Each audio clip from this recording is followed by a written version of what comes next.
ಬೆಂಗಳೂರಿನಲ್ಲಿ C V Raman ಆಸ್ಪತ್ರೆಯ ತುರ್ತು ಚಿಕಿತ್ಸಾ ಪುನರ್ವಸತಿ ಕೇಂದ್ರ ಉದ್ಘಾಟನೆಗೊಳ್ಳಲಿದೆ. ಆಲದ ಮರ ಫೌಂಡೇಶನ್ ಮಾನಸಿಕ ಆರೋಗ್ಯ ಅಗತ್ಯಗಳನ್ನು ಹೊಂದಿರುವ ನಿರಾಶ್ರಿತರಿಗೆ ಬೆಂಬಲ ಮತ್ತು ಪುನರ್ವಸತಿ ಸೇವೆಗಳನ್ನು ಒದಗಿಸಲು ಅರ್ಪಿತವಾದ ಸಂಸ್ಥೆ. ಇದು 4ನೇ ಅಕ್ಟೋಬರ್ 2024ರಂದು ಬೆಂಗಳೂರಿನಲ್ಲಿ ನಡೆದ ಪತ್ರಿಕಾಗೋಷ್ಠಿಯಲ್ಲಿ ಪತ್ರಿಕಾ ಹೇಳಿಕೆಯಲ್ಲಿ ಈ ವಿಷಯ ತಿಳಿಸಿದೆ. ಈ ಕೇಂದ್ರವು ಆಲದ ಮರ ಫೌಂಡೇಶನ್ ಮತ್ತು ಕರ್ನಾಟಕ ಸರ್ಕಾರದ ಆರೋಗ್ಯ ಮತ್ತು ಕುಟುಂಬ ಕಲ್ಯಾಣ ಇಲಾಖೆಯ ನಡುವೆ ಸಾರ್ವಜನಿಕ ಖಾಸಗಿ ಸಂಗಮ ಮಾದರಿಯಲ್ಲಿರುವ ಸಹಯೋಗವಾಗಿದೆ.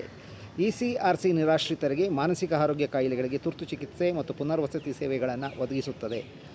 ಇದರ ಉದ್ಘಾಟನೆಯನ್ನು ಕರ್ನಾಟಕದ ಆರೋಗ್ಯ ಸಚಿವರಾದ ಶ್ರೀ ದಿನೇಶ್ ಗುಂಡೂರಾವ್ ಅವರು ಮಾಡಲಿದ್ದಾರೆ.